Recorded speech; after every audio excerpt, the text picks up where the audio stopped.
Hi, everybody. This is Richard Podkowski. I'm a debut author of The Walk-On, and I am a retired special agent with the United States Secret Service. And welcome to the written scene.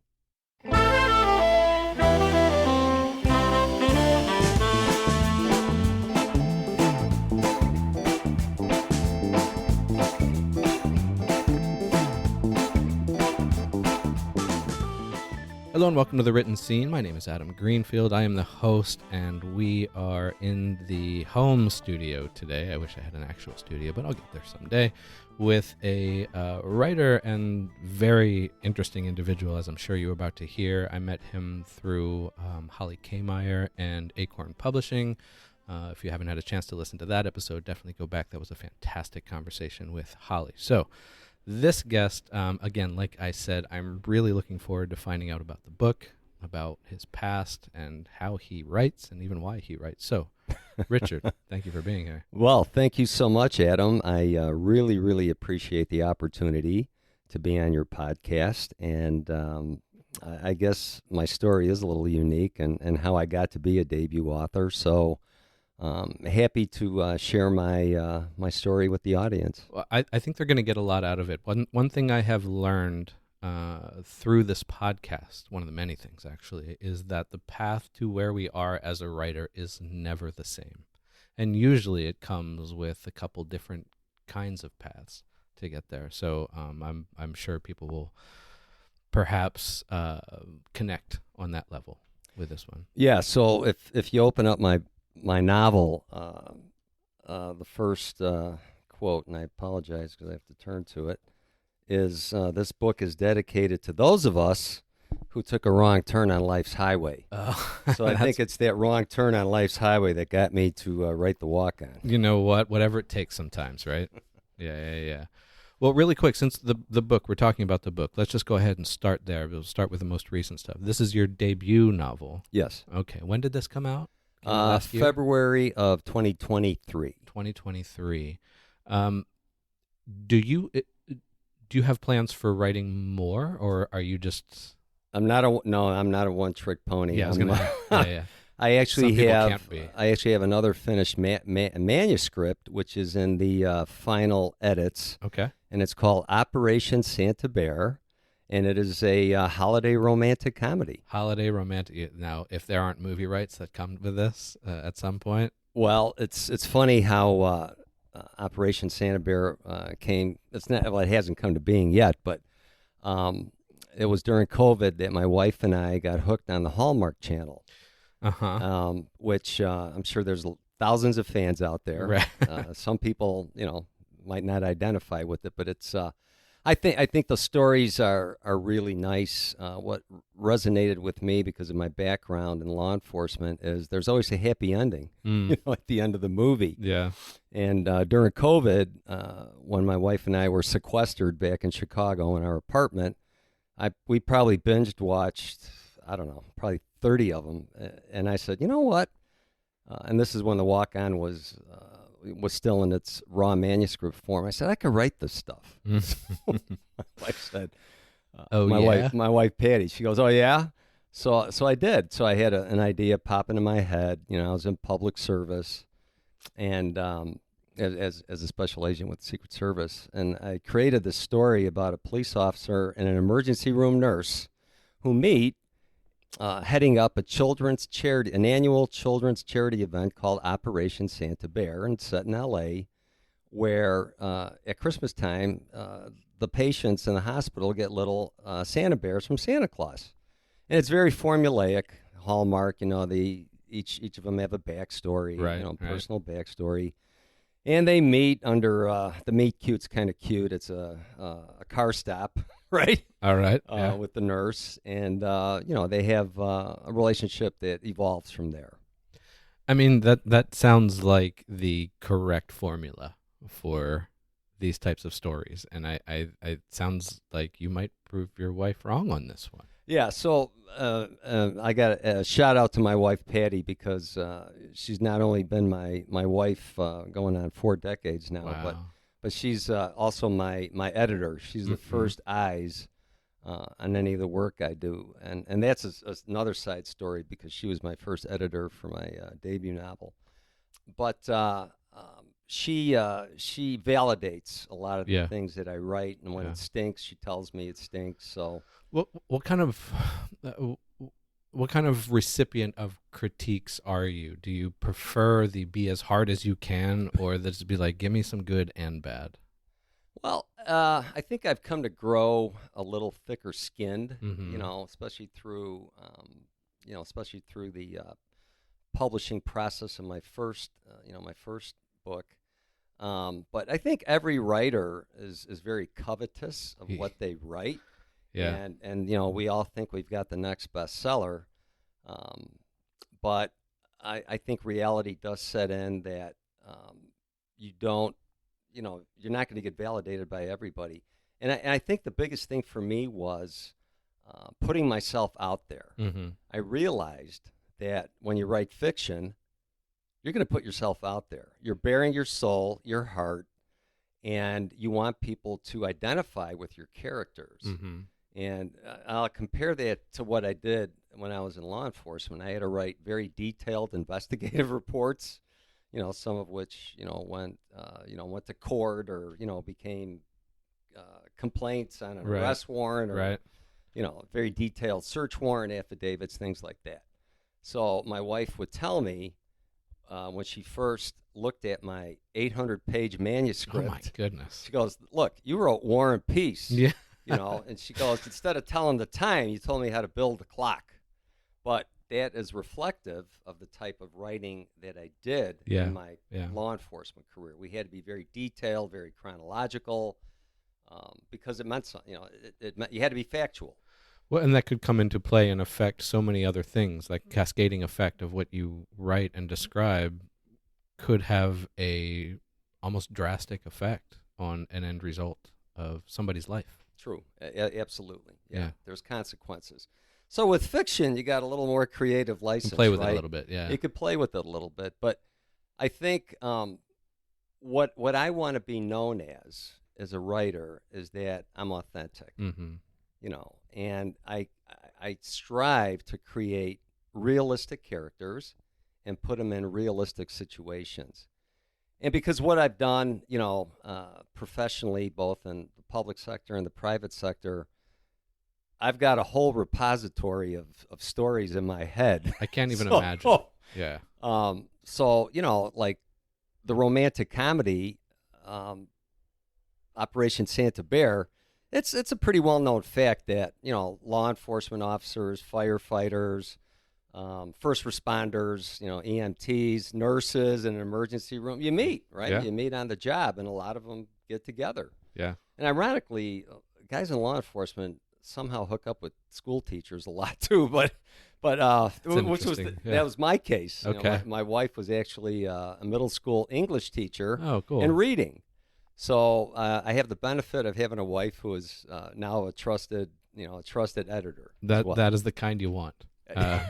Definitely, for sure. And that's good to have. I mean, of any beta reader, even anybody that reads that first draft, you want them to have some kind of storytelling sense, an understanding of how writing is made, even. Exactly. So honestly, I'm not a technical writer.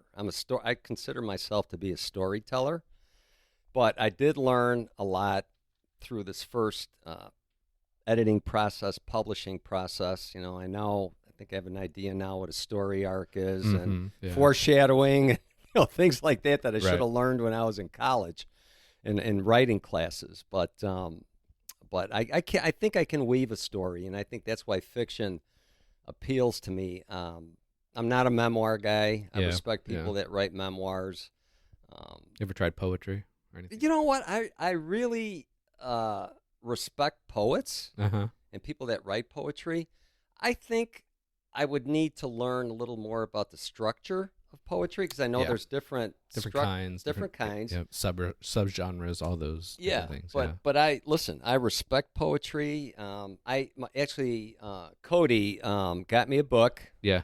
about dads and poetry. Oh, interesting. Yeah, so it's kind of cool. I got it for Christmas a couple of years ago. But I guess the long story short is, yes, I respect poets, and perhaps one day I'll be motivated to write some. Yeah, it's a whole thing. I only know poetry and write poetry because I've been doing it since my early teens. So for me, poetry was just always a part of what I wrote. But my true love has always been fiction. Yeah. So I do both. I do more fiction than poetry these days, but I did more poetry than fiction, leading up to this current moment. So it's kind of funny because people ask me, when did you start writing? And especially the guys that, men and women I worked with in law enforcement. Yeah. Because, we all wrote, we all had to write the same product, right?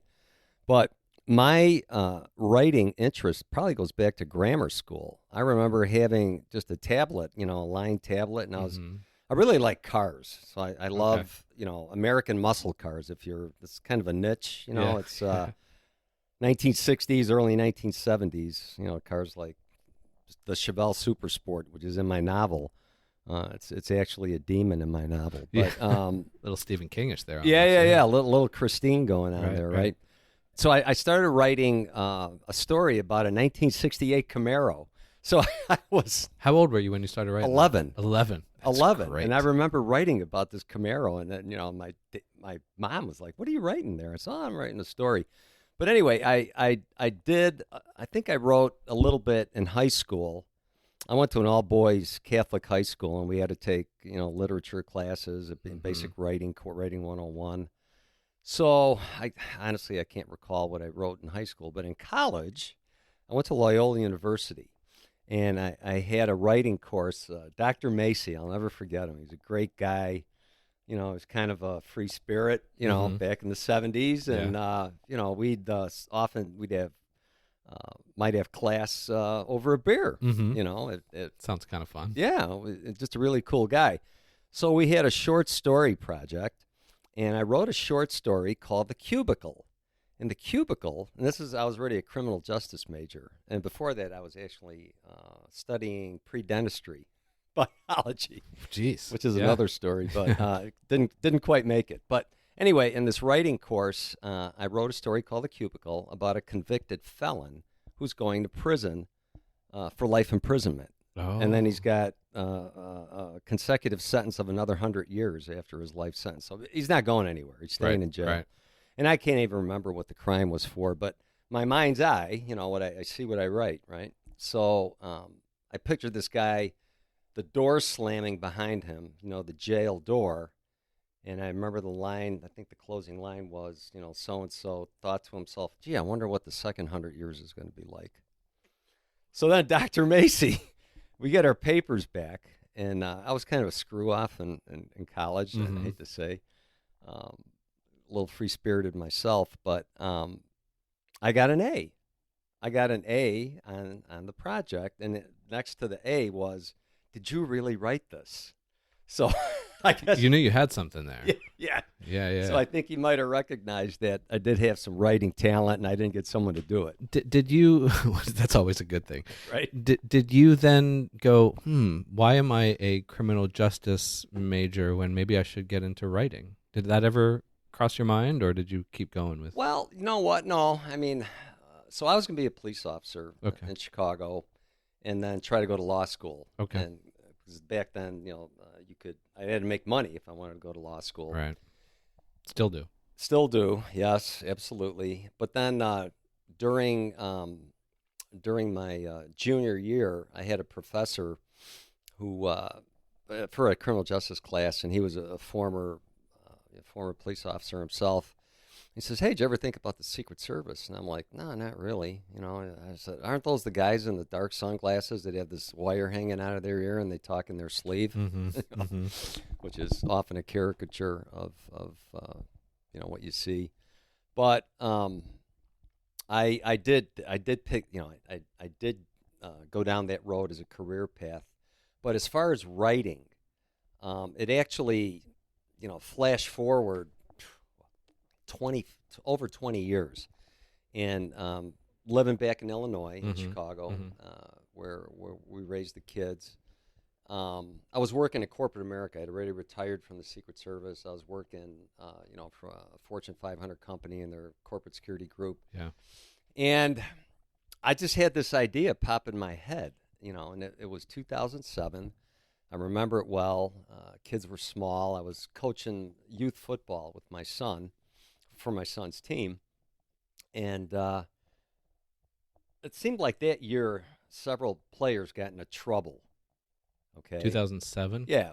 Yeah. One of them comes to mind was a quarterback that got in trouble for dogfighting. Michael Vick. Yeah. Michael Vick, yeah. Uh-huh. Michael Vick went to jail. And I forget, there was a couple other players. It's either domestic violence or drugs, alcohol, or a combination of all the above. Yeah, that wasn't the Ray Rice years. That was before that. Yeah. So I always aspired to play football. Okay. But I didn't get the opportunity because, a couple things. I wasn't that good a player, number one. But one of my boyhood idols was Dick Butkus, who was a middle linebacker for the Chicago Bears, and rest his soul, he just passed away a few months ago. But he was one of my boyhood idols, and I did try out for football as a freshman, where I went to high school, Brother Rice High School, and it came to the point where the parents had to sign off on your medical form. Mm-hmm. And because, my folks came from the old country, my dad didn't really understand football. He liked soccer and other sports. Yeah. He wouldn't sign the form. I had a sister who was a nurse, and she worked in an emergency room. And Yeah.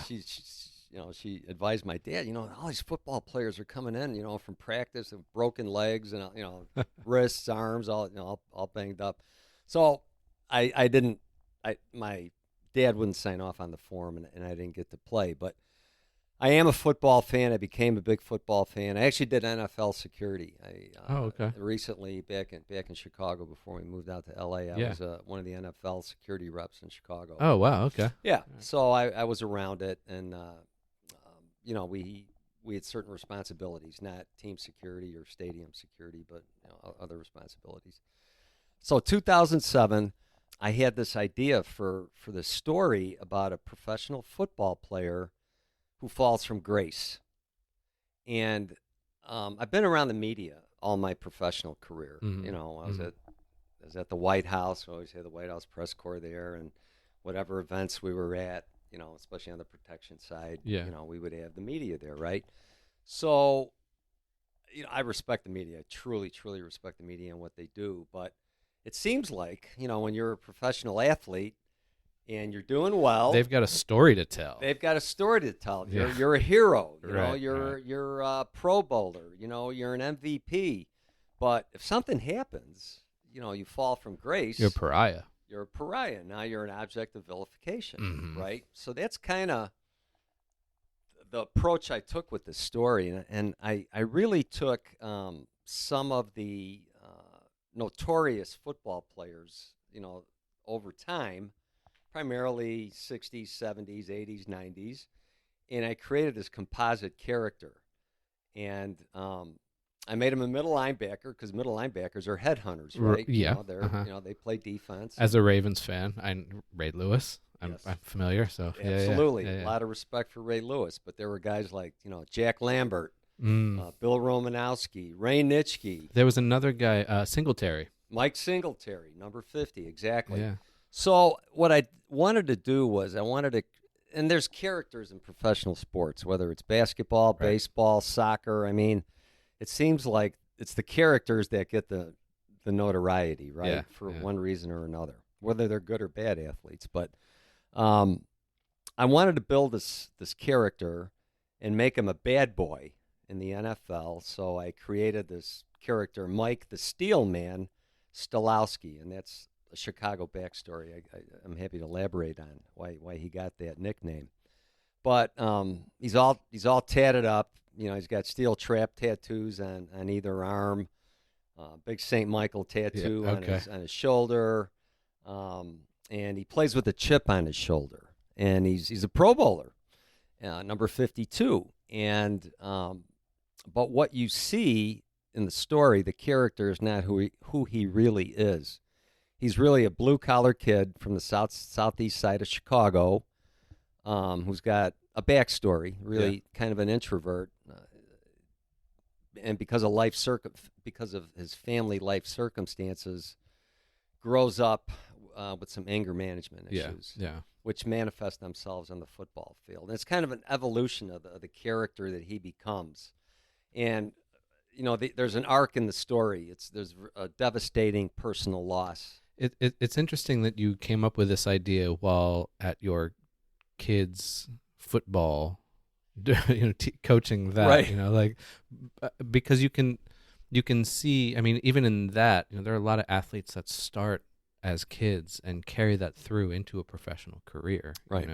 So I thought it was interesting that you had this story idea came up while you were coaching. Yeah. So I think getting back to my whole writing aspirations to write, I just felt at the time that, you know what, I'm going to try this. I'm going to sit down and try to put my thoughts together.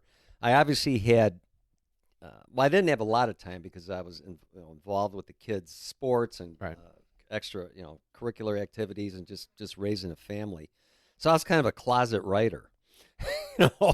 I had a home office, and my wife would often ask me, like, what are you doing? Well, it took 15, 16 years for the book to be It did, yes. published. So yes, yeah. So I actually walked away from it for about 4 years because I was frustrated. I felt like I had major writer's block with concrete blocks I couldn't move. But I did finish the story. But so I started writing the manuscript, and I had inspiration. And when I walked away from it, kids were already gone off to school, and I pulled it down off the shelf or fired it up on my computer, and I said to myself, you know what, I'm going to finish this.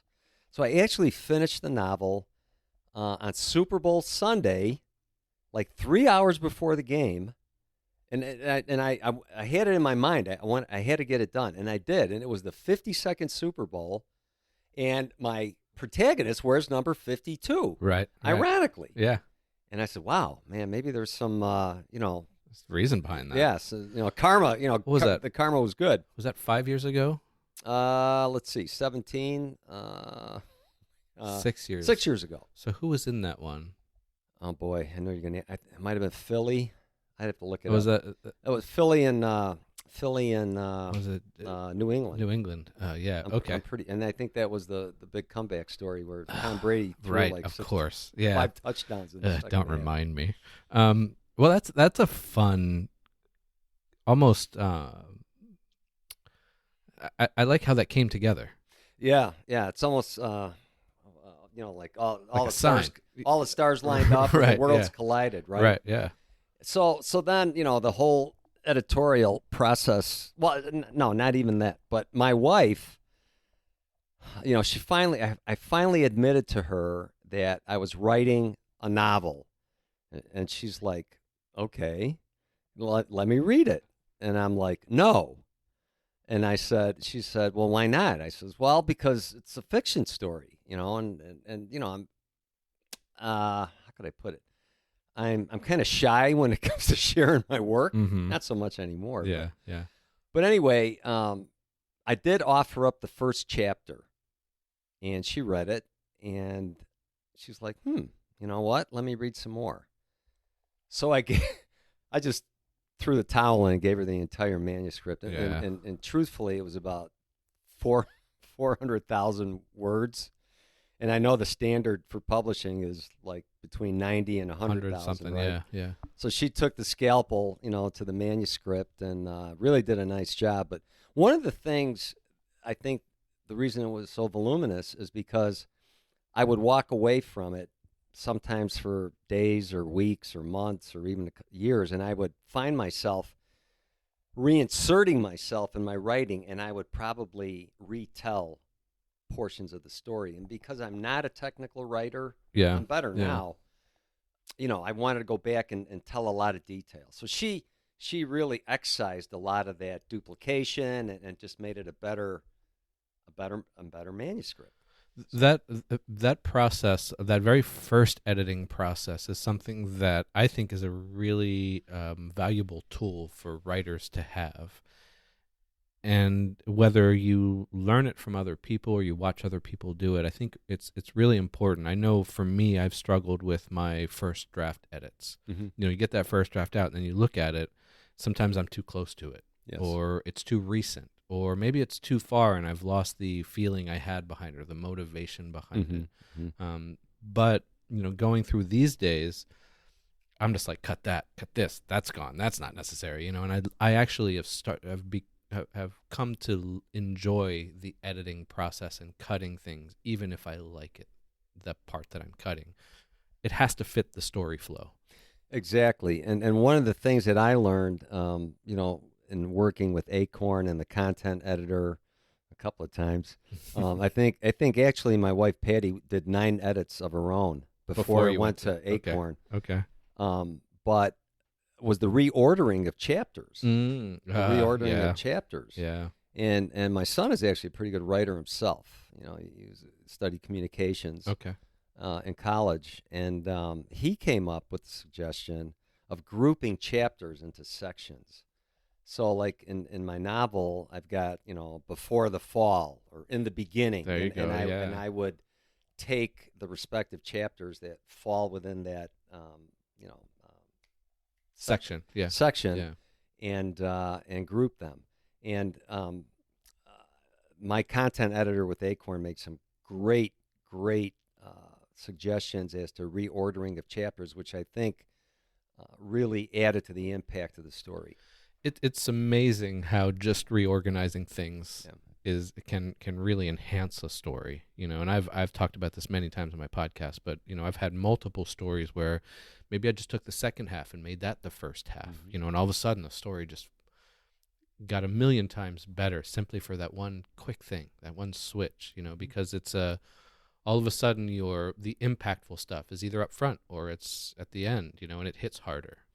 Well, the other thing is chapter titles. I've been told that my chapter titles are pretty good. Okay, so you do chapter titles. You don't just do numbers. No, I did chapter titles. Okay, and again, I won't read them during our conversation, but I've been I've gotten writing awards so far, which I'm very happy. I'm on my 5th, and I'm a finalist in a writing contest in the UK. Oh, fun! That's very cool. But I've gotten best not finalist. I've actually won the award. Okay. And I have them written down on my phone, but I won't bore you. That's fine. But that's good to get recognition like that. I mean, that's validation in a sense. Yes. That you're on the right track at the very least. Yeah. So that I'm very excited and I'm very grateful that readers are recognizing, that it's worth something. Yeah. How do you celebrate wins? How do I celebrate wins? Well, in writing, you mean? In writing, yes. Yeah. Well, you know what? I think I'm humbled by the wins. Yeah. I'm actually humbled. I really don't. I think because I'm a debut author, I think I'm kind of shocked personally. That's fair. I've been like, there. wow. Yeah. But I celebrate. I think I celebrate more for my wife. Okay. Than I do for myself, because the only thing it does for me personally is it challenges me. Now it's like, okay, what are you going to do better the next time? Right. What's your next project? So for me, they're kind of prompts, but I'm very grateful. I'm very respectful to my reader and to the people that evaluate my writing. So, but I do celebrate. We'll go out to dinner. Or sure. something like that. I think it's important. I think in a career or profession where there's just a lot of rejection, those little, even the little wins, you celebrate them like they're major wins because they don't come that often. Absolutely. I mean, I was in the query process my goodness. for quite a while. I can't even imagine. And I know I've listened, to other people that have been on your podcast. We're all kind of in the same boat, And I think that was my fear in writing fiction, is because, now, and not knowing any better and knowing that you're going to be evaluated to the, you'll be scrutinized, to the extent that you are. Right. I think it made me fearful Mm-hmm. as a writer. But now, that I've got a book under my belt, You know what it's like. Bring I it know on. what it's like. Yeah, Yeah. bring it on. So, and I'm working on a crime story now. I don't know if I'll just mention it. It's called Second Cities, Okay. and it's loosely based on my experiences as a Secret Service agent. I was a task force supervisor in Chicago and L.A. In my career, and we worked, domestic and international organized crime cases, which I've got. That's like story fodder. Like you just, it's like a matchbooks. You just pick one out. You've got a story. Like, Yeah, there's gotta yeah. be. So I'm working on that, and the reason the title is representative of the fact Chicago and L.A. often vie for second city status behind New York. Behind New York. Yeah. So I thought it was a cool title, and now I've got the characters, and I've got the basic plot, the story arcs, and stuff like that. Do you write all that stuff out before you start writing the actual novel itself? Yeah. Okay. Yes, I do. I've learned to be more structured. Yeah. As opposed to, I think in my debut novel, I think I wrote more on compulsion and inspiration. Did it just flow out of you? Yeah, Yeah. it did. Okay. It really did. And I will say this is that the walk on, people say, "Hey, your protagonist is you." Well, we write what we know, right? Well, I'll give you a little personal. I grew up on the south side of Chicago. You have the accent. I have the accent, yes, as I'm sure the listeners will recognize. I grew up a blue-collar kid on the south side, like my protagonist, although he's from the steel mill areas of Chicago. And a little history there, the steel mills folded in the 70s, and they were right along the Chicago lakefront, right at the Indiana border, Gary, Indiana. Isn't that, and I think a lot of my friend, I told you about him, he lives in Beverly. Yes. Didn't a lot of those people live in that area? Wasn't that a major? Absolutely. Yeah, Absolutely. yeah. And there's even like smaller neighborhoods in the city of Chicago in that area. Hegwish, which is a real neighborhood, which is where my character is from. Okay. And there's a lot of references to that area, like 95th Street Beach, Calumet Park. It's called Cal Park. It's shortened. There's some significant events there for my character growing up. I have a fictional high school where he played high school ball. It's called St. Michael the Archangel High School. Okay. And it's modeled after another Catholic boys' high school that's there. So, I write what I know. Yeah, I've learned, and I've been told, when I've gone to writing classes or talked to other authors, they say write what you know. So that's my model. I'm curious if every writer's first few stories even are so heavily involved in their past even and what they know that I wonder if there are any writers who have written something that's completely different. Like I've never written my first story wouldn't be about an old woman who's been divorced once or twice and has cats. Like that, even though I love cats, I still, that's not who I was. Yeah. But that's not who I was. So my first stories wouldn't be that, but I guess I don't see a reason why they couldn't be that. But it just seems like it's probably easier to get our start with telling stories, but it's just writing what's familiar to us. No, exactly. And the city of Chicago is something I know very well, because of where I grew up, where we lived, what I did in law enforcement, what I did in the private sector, and what I did menial jobs, high school and college jobs growing up. I was a bartender. I worked on the docks.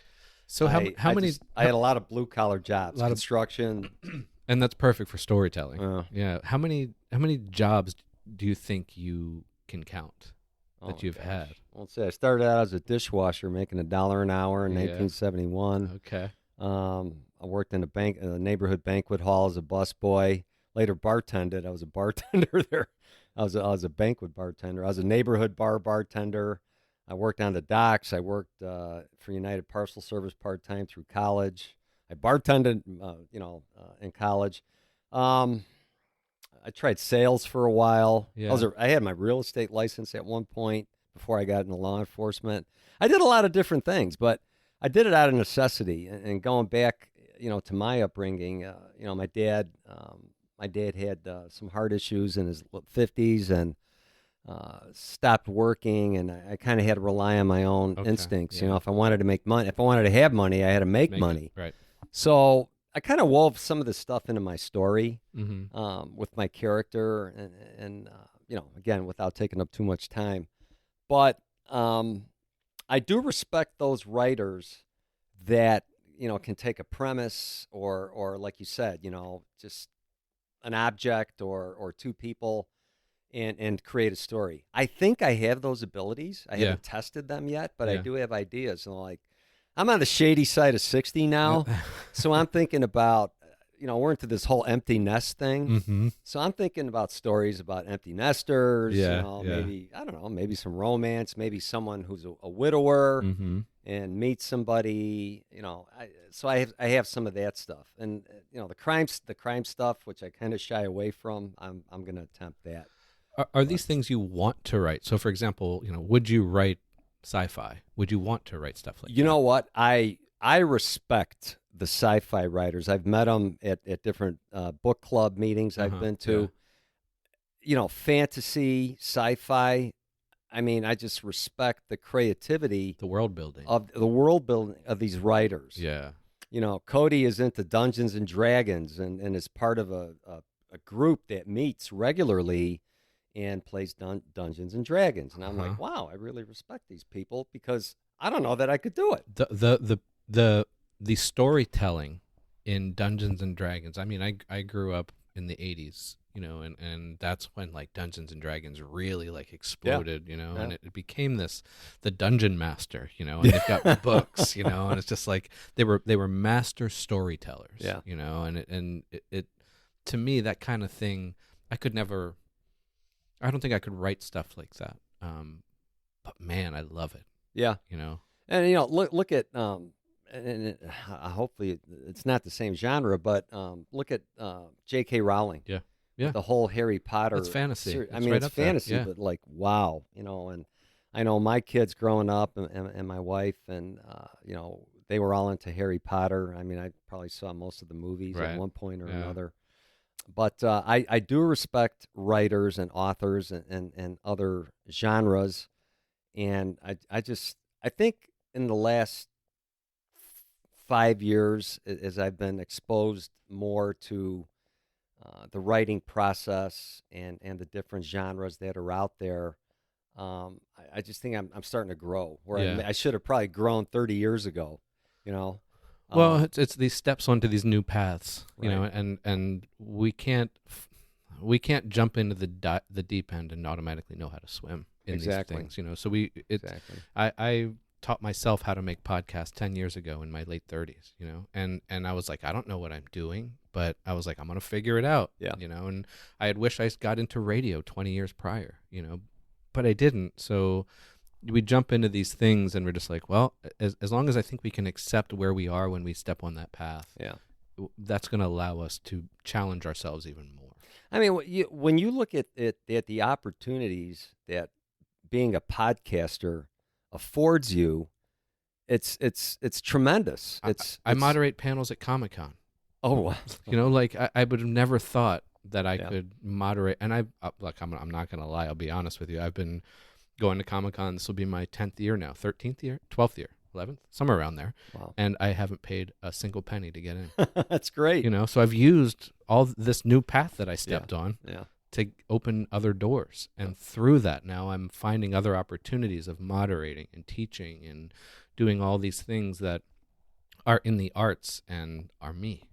No, exactly. And I think I mentioned in our previous or our pre-interview conversation prior to the recording, that I make Christmas ornaments. Out of Sculpey clay. I buy a little block of modeling clay for $2 and, my mind goes crazy. So I try to make one every year and they're themed. So when my son was younger, he's a big baseball fan, as am I, but I made him a Cubs baseball. Fun. I mean, a baseball with a Cubs helmet on it. and I glue it. So the With baseball, clay? yeah, with clay, Okay. and I hand paint them. I spray paint them with clear coat, Yeah. and we're at the point now where my wife has a Christmas tree just for the ornaments. And I Mm-hmm. started doing this, actually 20, well, almost 25 years ago. Wow. So this year's project is the facade of the Rose Bowl. Okay. Because we live in Pasadena, Yeah. not far from the Rose Bowl. Yeah, And we yeah. walk around the Rose Bowl. I ride my bike, and I said, I'm going to use this as my next. So I'm in the process of doing that.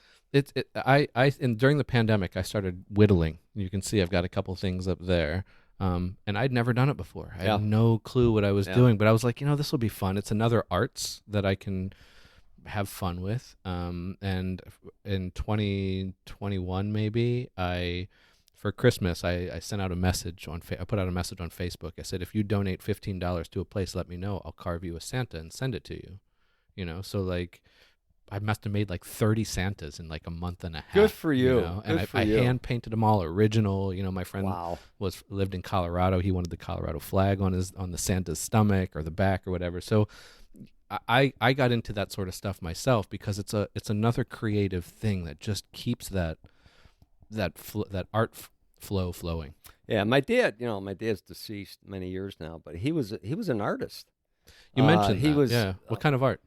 oil paintings, Oh, watercolors, etchings, and I think for him it was cathartic, Mhm. just like I think Therapy in a way. Yeah. Yeah, and I think with me the Christmas ornaments do that for me as well because it makes me focus Mm-hmm. and it lets me concentrate on something that it's not analytical, How frustrated do you get with things where you have it in your head, but it's not coming out when you make it?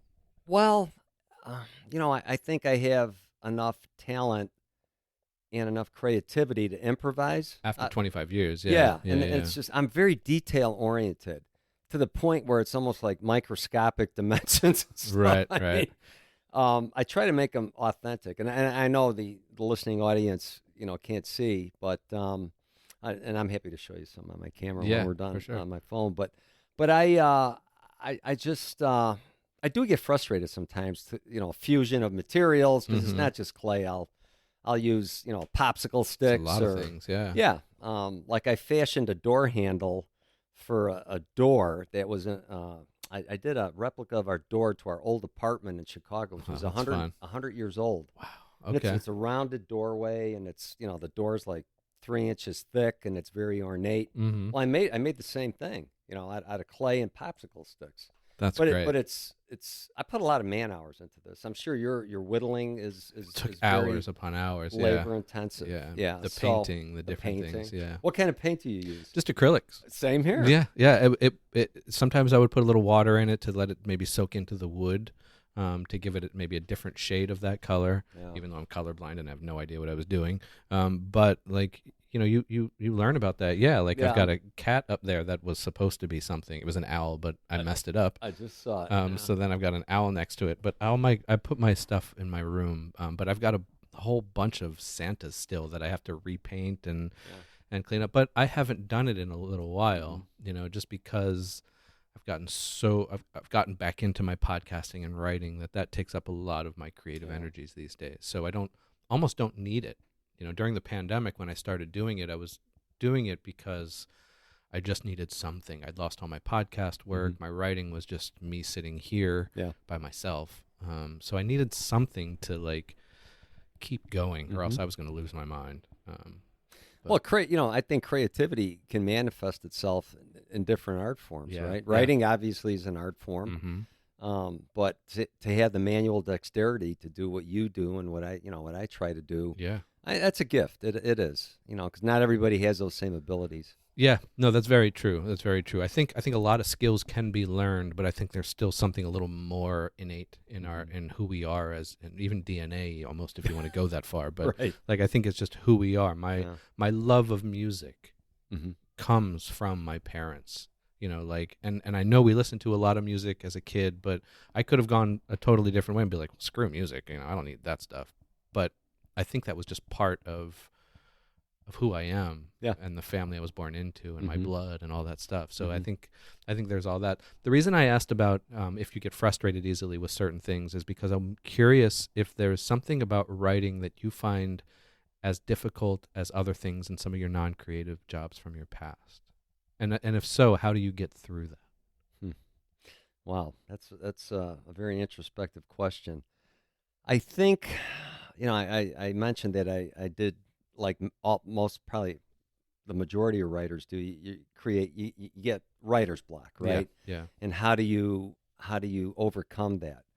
I think in fiction you do have a little more creative license to, Try different yeah, things. if you run into, you're not going to run into a tree, you're going to go around it. So I think I've looked for substitute scenarios, or perhaps developing another character, Mm-hmm. portraying another character another way. So I think you do have that ability to do so. If you're writing, a documentary, or a historic piece, it's very intensive, right? Almost academic in a way. Academic in a way, Yeah. right? And I love history. I'll segue here a little bit, but I'm not a big reader. Okay. I probably did a lot of reading when the kids were growing up and we were reading to them. I think I read The Hungry Caterpillar 1,000 times. Well, I mean, everybody should. Right, but, right, you know. as we all should, right? But one of the things, you know what? I don't read murder mysteries. Okay. I could probably write a pretty good one. Yeah. But I like history, and specifically, I like mob history. Yeah. So growing up in Chicago, everybody associates Chicago with, Al Capone, Right. and Prohibition and things like that. But I do have, I don't know, it's not a morbid interest, but I do have an interest in mob, American gangsters, I Yeah. guess. Uh-huh. And I just find it interesting to me. So I could sit. I've got a number of books on the New York mob and Yeah. Chicago mob and all the other mobs. And So would you put something down and Mhm. start something else if you get stuck on a story? yes, I will put it down. But I challenge myself to come back. Yeah.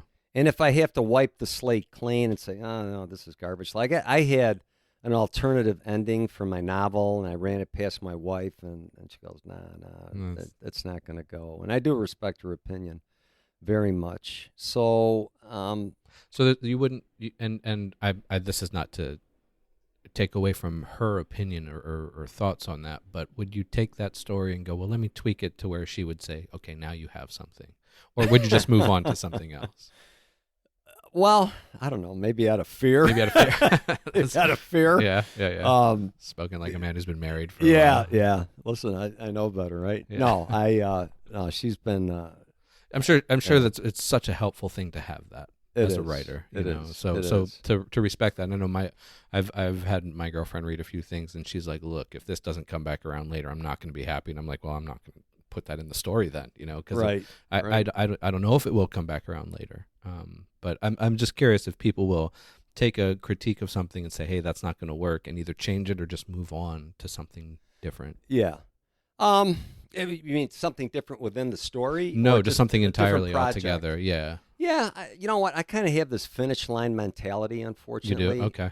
For And- better or and- worse. Yeah. Well, and I go back to my writing and my my law enforcement career. Mhm. You had to have a finish line mentality because you got to Yeah. get it down on paper, Yeah. right? Yeah. So if it's an investigative report, a memorandum, whatever we were doing, it had to be factual and it had to be complete.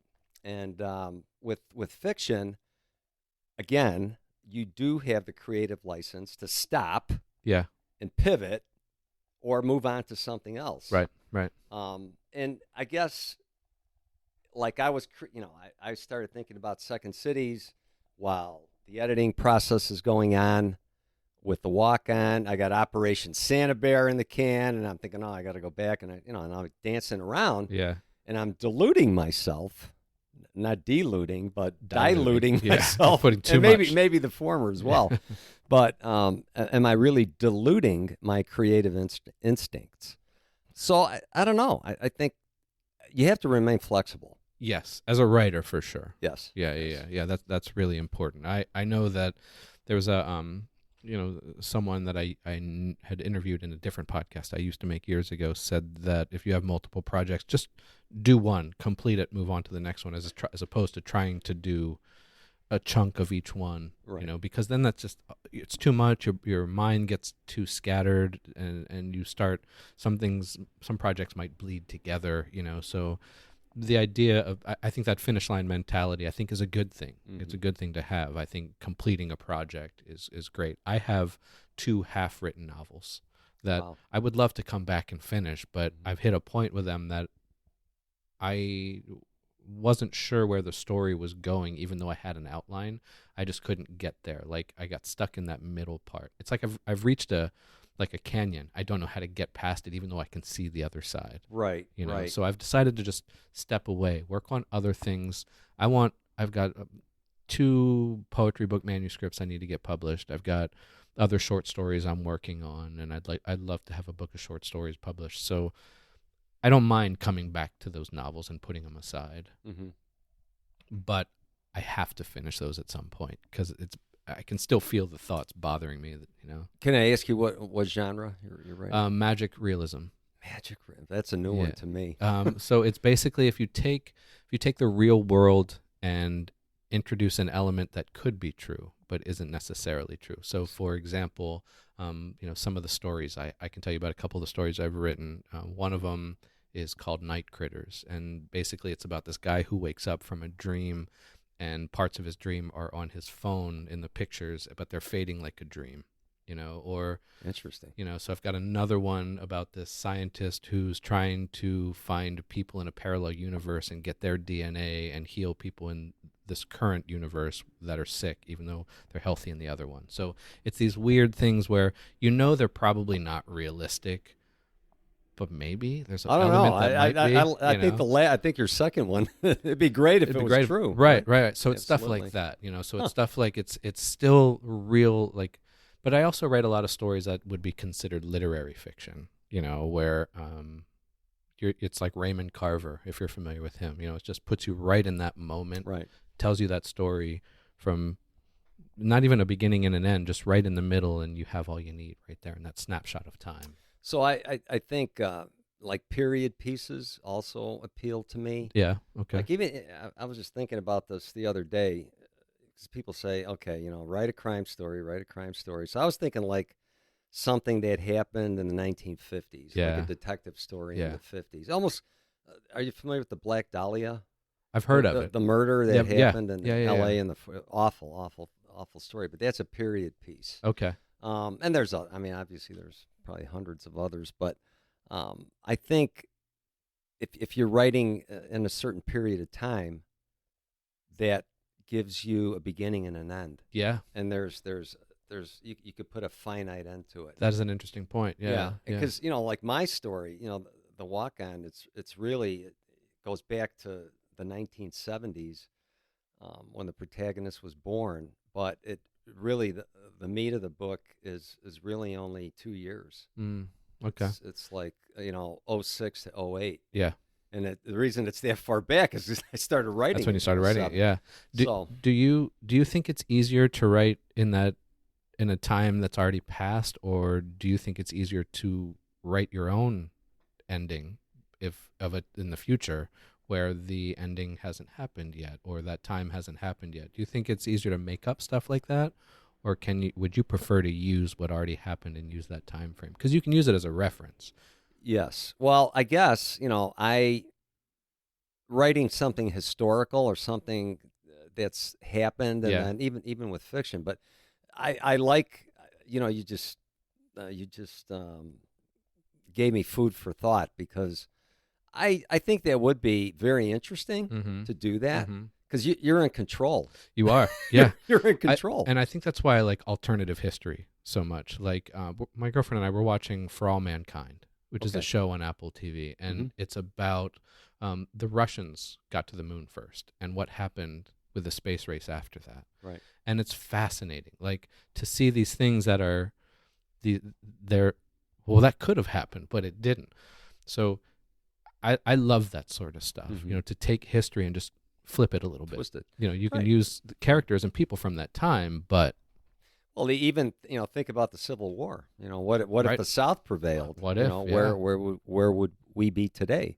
So yeah, that's very interesting, and Yeah. thank you for No. for sharing. I want to hear if the Bears didn't win in '85. Oh my gosh, what would happen to well, they're about how young many Richard years then? overdue? They lost the Super Bowl in wait, 07? Oh wait, I know they lost to the Colts. the Colts? Okay. Yeah, and Okay. I've got to do my history here. Look, but if you get Justin Fields out there Mhm. throwing like we all expect him to, Yeah. they're going to be a team to watch out for. Yeah. So the Bears could be something. We're getting into football and sports. Sorry, writers. Yeah, But yeah, and then for the listeners out there, the walk-on is not a football story. not. It's about an NFL football player and an interesting one. But you could switch professions. The protagonist could be own a bakery. He Right. could a professional at something. yeah, professional at something. Yeah, or yeah. even someone who's just a skilled worker. Yeah. Yeah. I think the universal theme that I tried to bring out. Right. But you like writing in a certain time period. Yes. Yeah. Okay. Yes. Okay. When your book was published, what was that feeling like when you first held it? It was surreal. Yeah. And I think, so Patty, my wife, she's like, do you realize that you just wrote a book? Yeah. It's pretty cool. And I'm like, yeah. I think for so many years, I doubted that it would ever be done. And then, to have the opportunity to get it published, Yeah. it was, I could die today, and I think I accomplished something that for me is a milestone in my life. Yeah. And I've done Yeah. some pretty neat stuff, throughout the years. Yeah. But holding the book in my hand, even now, I think, wow, this is my novel. Yeah. There's a lot of Yeah. people that haven't written books before. Yeah. There's a lot of people that don't write books. I gave a copy to my therapist once, and he's like, You're the first person I know that's actually written a book." Well, listen, I'm going to go back to a couple of my old therapists, and I tell there them, you go. here's a copy of the book I Yeah, talked about yeah, for right. so many years. But oh gosh, that's another topic we could discuss. Yeah. But I think you kind of get the bug, It's kind Yeah. of infectious. I want to do that again. Yeah, kind I of want to thing. do it Yeah. again. But Yeah. do you really have it in you? It's such a not only a labor of love, but it could be so such a source of anxiety. Mm. Such a source of anxiety where it just burns at you every day. Like, oh my gosh, I got to finish this. I Wakes you gotta up in the do middle of this. the night. Wakes you up in the middle of the night. Yeah. And one of the things now is I'm trying to get it to the screen, trying to Yeah. get some recognition for it. I think it'd be a great TV series, as a lot Who of would us you writers Who would do. you want to play the main protagonist? If for those Reacher fans out there, Yeah. Alan Richmond. Okay. Um, Yeah. you got to put some tattoos on him, but he's about the same size as the Steel Man. Yeah. And I'll just tell you something. The reason that I named him the Steel Man, I'm Polish, right? And I speak Polish, but Stalowski, the word STAL in Polish means steel. Oh. Stal means Yeah. steel, Okay. right? Okay. So Stalowski could be interpreted as like made of steel. Made of steel. Okay. Yeah. All right. So and the word Stalovnia is a steel mill.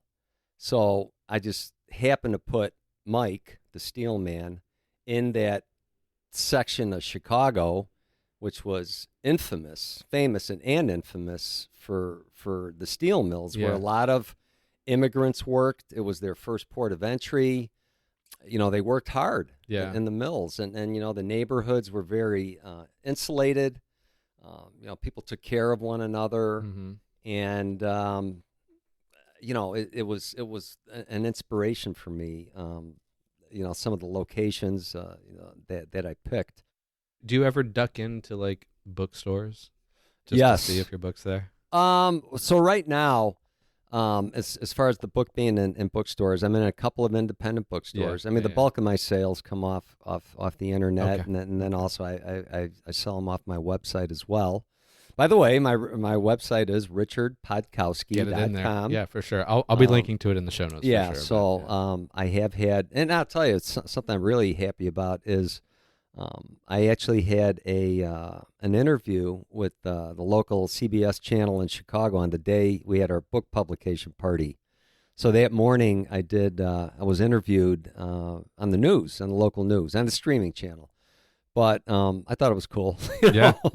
And I actually have a clip of that on my website. But what I'm trying to do now is just having these opportunities where I can get on a podcast and talk to somebody like you who's I find this very interesting, having this conversation today. Yeah. And hopefully I'm not talking too much. No, this is what a podcast is for. It's a conversational thing. And I think what these do is just show people that writers are people. You know, we all come from maybe different backgrounds and things like that, but we all have a similar desire in the end, and that's just to tell a story. Yes. You know, and no matter how we get there, it's the right way. Yes. You know? Yes. And again, I've learned so much being a debut author. I think it's armed me with some tools now. Yeah. You know, I have some more arrows in my quiver. Sure. Yeah. You know, so when I'm going after as I develop the next story, I now at least have a platform to jump off. Well, so besides the specific events that might have happened while you were in the Secret Service, what about? We've talked about being detailed, you know, and I would assume also even cautious as a Secret Service. How has that played into the writing craft? You know, outside of the details, how is that cautious, or are you able to be loose because now you're writing in fiction and you can play with it a little bit? You know. Well, I've got colleagues, you know, former colleagues that have written, you know, books about the Secret Service. Yeah. My experiences both in protection, you know, because we protect, you know, the president and the vice president, other, you know, high-ranking officials. I don't feel comfortable talking about, you know, my career. Some things I choose not to discuss. But I can learn. I have learned from the places I've been to around the world. I mean, you know, I've walked next to the pyramids at Giza. I was in Red Square in Moscow. I walked on the, you know, Great Wall of China, and I'm afraid of heights. Yeah. But there's some parts that are pretty low. Yeah, yeah, exactly. But I've seen historic events. I've been in the concentration camps in Poland, and you know, the spectrum that I've seen in my travels, you know, have influenced me. I think it's the criminal side, though, you know, because it's a dual mission agency, protection and criminal investigations. And as I mentioned, we're the oldest law enforcement agency in the U.S., 1865. And I worked in on some interesting cases. And are you familiar with To Live and Die in L.A.?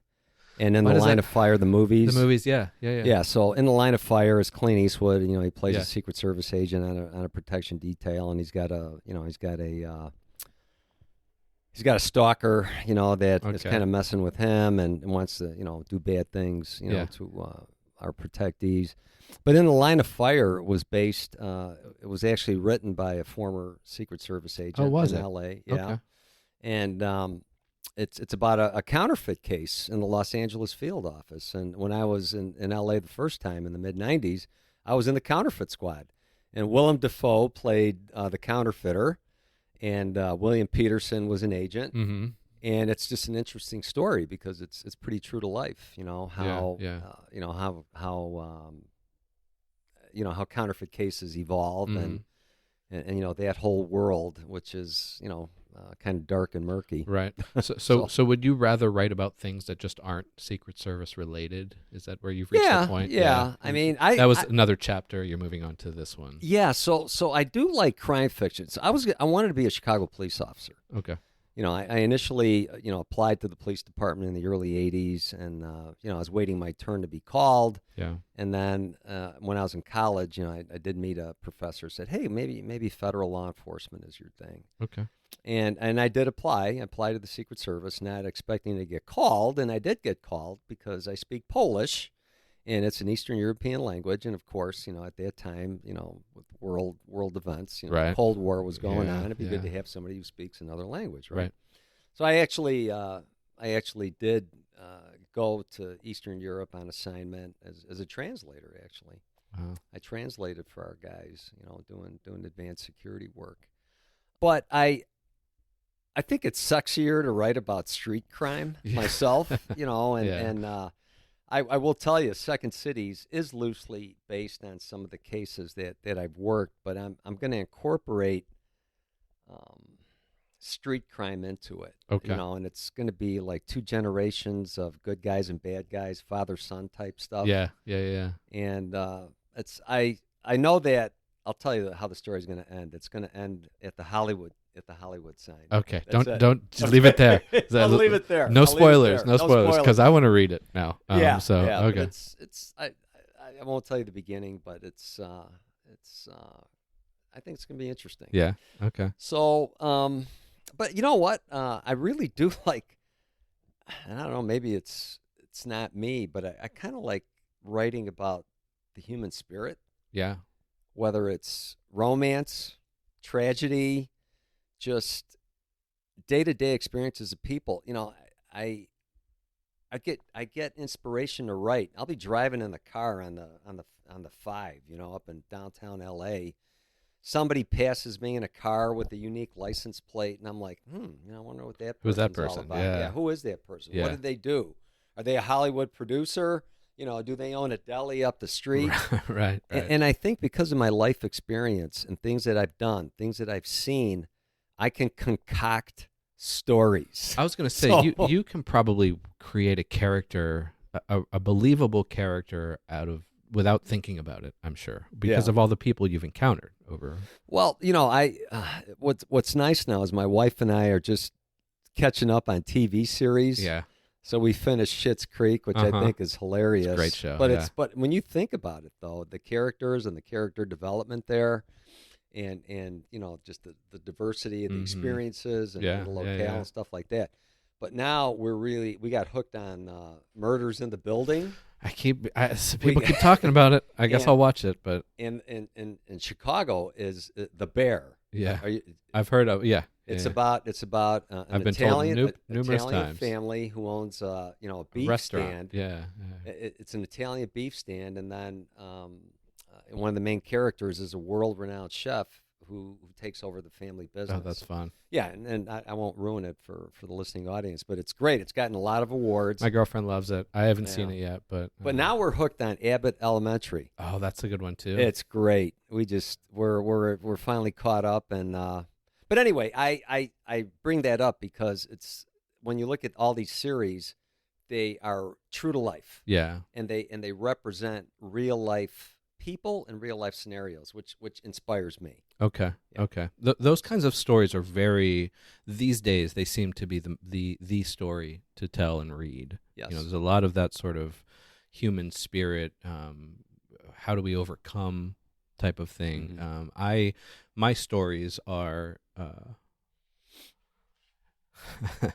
They don't always end well, and I've always challenged the idea that your character has to win in the end. Yes. And I think they don't always have to, and I think that can also make a compelling story.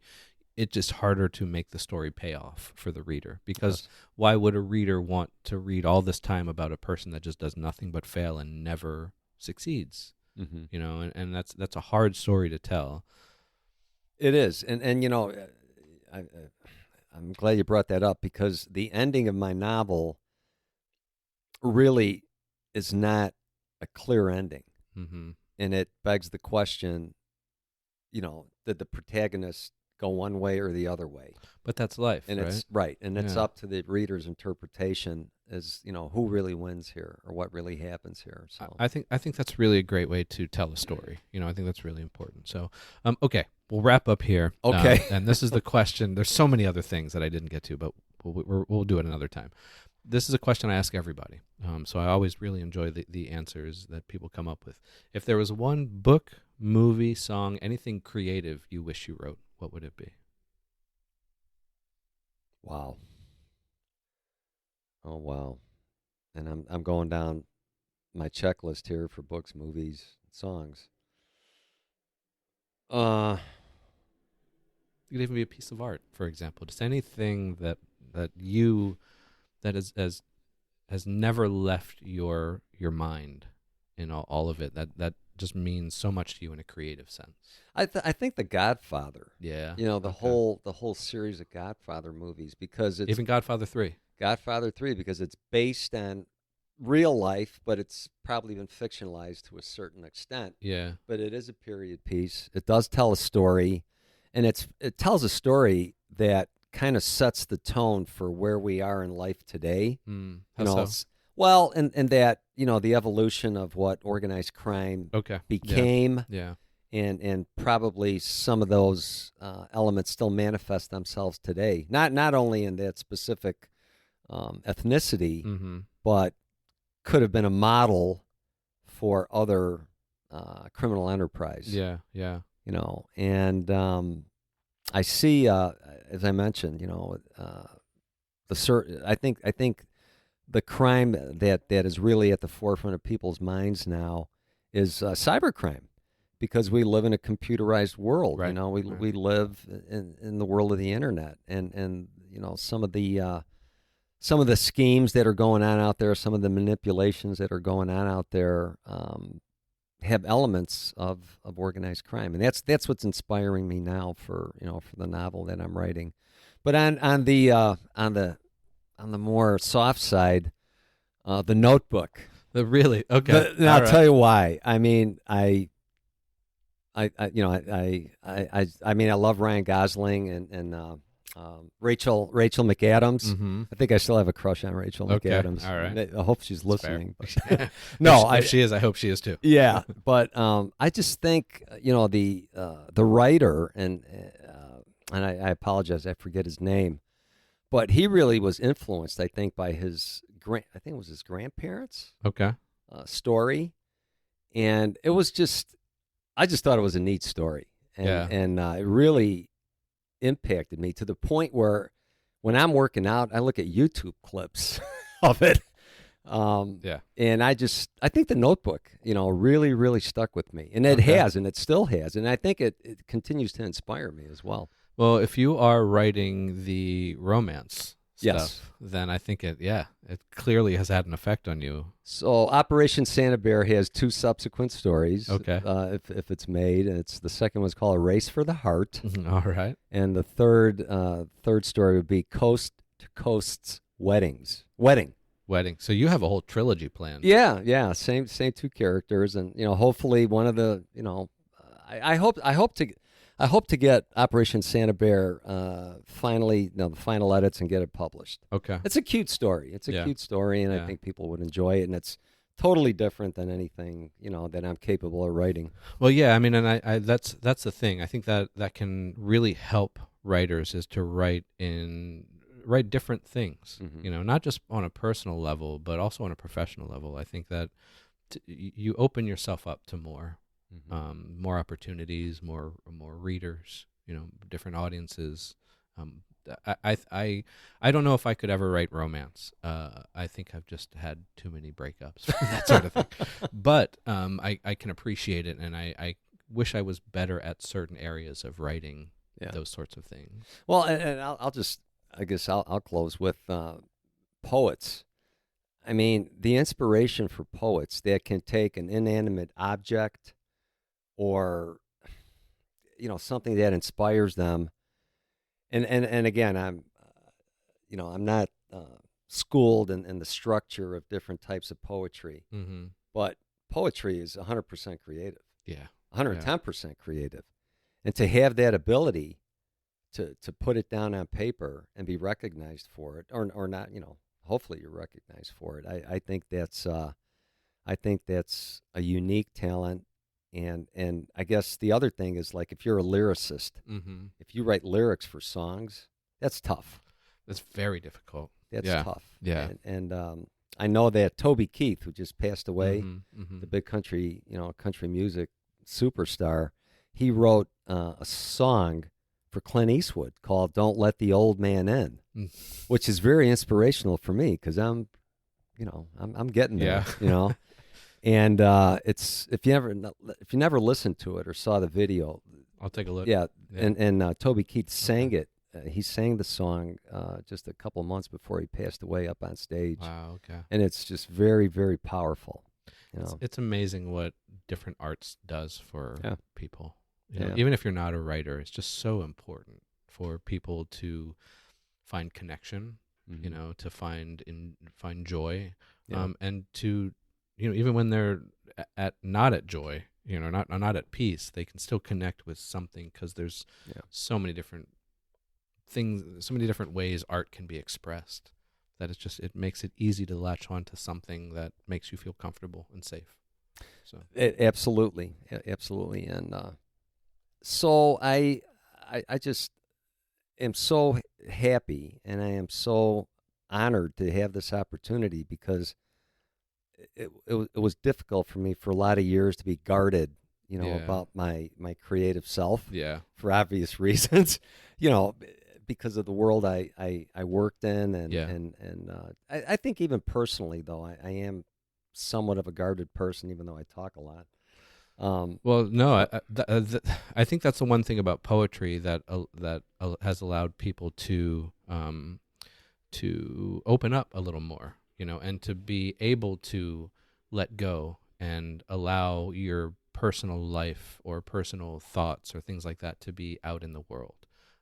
But poetry lends well to that sort of thing. So. Well, Adam, I'm paging through your book here regarding the monkey, and I'll tell you what, I'm going to get a copy of it. I hope you enjoy it. I really do. Thank you so much. Well, Richard, I really appreciate you coming down from Pasadena, and thank you to Patty for being with you as well, and doing this. I'm really glad we got to talk. Well, hopefully we'll have a chance where we could go and grab a cup of coffee or have a meal the next time we're down. Let's do that. Yeah, and likewise, if you venture up north, please let us know, and we'd love to get together with you. Sounds fantastic. Thanks, Richard. Thank you so much.